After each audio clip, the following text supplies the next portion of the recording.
Birthday ng kapatid ko kaya mag-vlog ako for today's video. Hindi ko dapat makakalimutan yung arcade game card ko. Alam niyo naman after kumain maglalaro. Baka ang ending nito mas lala pa akong ang nag-enjoy. Nilak ko na yung bahay bago umalis para safe na safe at hindi pumasok yung magnanakaw. Sarap maglakad sa labas kahit mag-isa lang ako. Awit, tsaka naman sumikat ang araw. Tinatamad ako maglabas ng payon dahil nasa likod ng bag ko. Baka mamaya gagawin niya na akong lechon. Binilisan ko yung transition para mas maiksi yung vlog ko. Tingnan nyo naman, hagardo yung buhok ko. Kasalanan kasi yung araw na mukhang 40 degrees. Shoota ka, baka mamaya mahimatay pa ako dahil sa'yo. Niluto mo na yung puso ko. Nakarating na ako sa SM kaya hahanapin ko na sila. Lakad-lakad lang para ma-exercise. O diba, ang bilis ng transition. Nasa isang fancy restaurant na ako. Mabilis kasi ako maghanap eh. Umalis muna ako saglit para bumili ng cake. Dapat may iboblow siya dahil birthday niya talaga. Tatawid pa ako dahil nasa isang building yung bakery.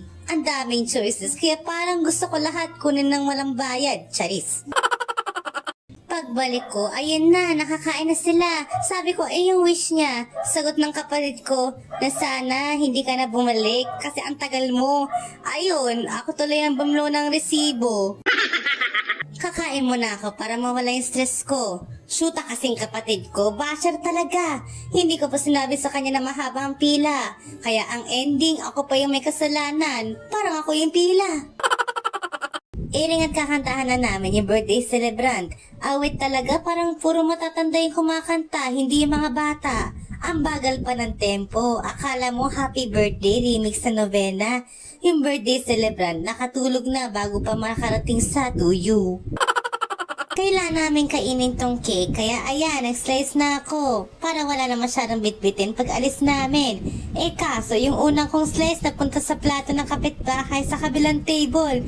Sabi niya, ay wow, may pa-share pala kayo. Sagot ko, opo, may promo po kami. Cake all you can.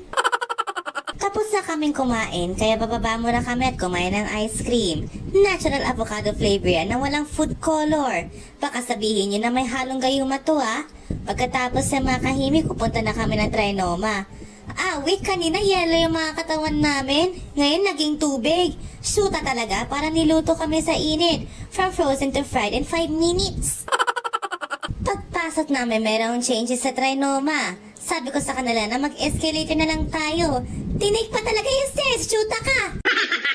Papunta na kami ng time zone para umalis mga stress namin. Hinayaan ko man na sila maglaro yung mga bata para ma-enjoy sila.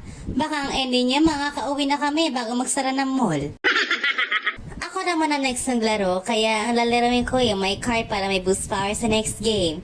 New user ako so wala talaga ang card kahit isa. Saka na maglalaro ulit pag nakuha ko na yung card. Natalo ako agad sa first round, kakainis! Okay lang yan, at least nag-enjoy. Kimberly, wag mo nang painitin ang ulo mo at may iba pa akong laro sa isang branch. Sinubukan ko naman itong grand piano keys. Mukhang sisiw to sa akin, kaya gora na. Parang piano tiles lang yan, kaya kailangan bibilisan ko yung kilos ko sa paglalaro. Shoota ka, nasa 13th place ako. Mukhang may error yata to eh. Last naman ay ticket claw machine. Tingnan natin kung mananalo ka ng tickets. Madali lang ang gagawin pero parang inabutan ako dito ng 30 minutes. Kailangan ko talaga ng strategy para manalo. Yan ang sinasabi ko eh. Pinainit ulo ko eh. At ang nilaro ko pala is sama na loob. Binigyan niya ako ng merienda. Sabi daw na mauuna na daw sila umuwi. Baka hindi kami magkakasya sa taxi, baka abutin yan. Kalahating katawan na ang may sakay. Yung kalahati, nakahang sa bintana.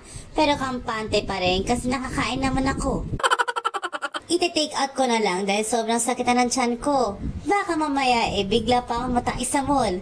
Ang lakas kasi ng aircon, baka pati utot ko mag-echo.